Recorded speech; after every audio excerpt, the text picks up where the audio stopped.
இப்போது புதிய அறிமுகம் ஆச்சி ஹோட்டல் சாம்பார் 50 கிராம் ரூபாய் 20 மட்டுமே.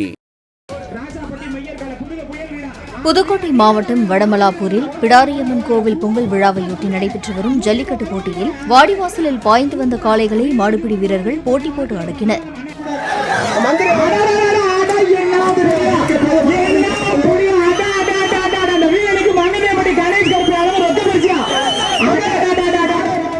மைதானத்திலிருந்து வெளியேறிய ஜல்லிக்கட்டு காளை ஒன்று இருசக்கர வாகனங்களை தள்ளிக்கொண்டு பொது சுகாதாரத்துறை கூடத்திற்கு அருகில் சென்ற நிலையில் காளையின் உரிமையாளர்கள் விரட்டிச் சென்று பிடித்தனர்.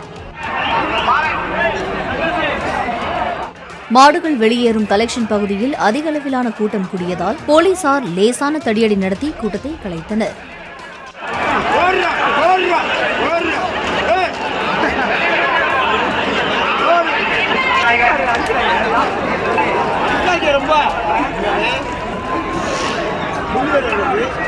இப்போது புதிய அறிமுகம் ஆச்சி ஹோட்டல் சாம்பார் 50 கிராம் ரூபாய் 20 மட்டுமே.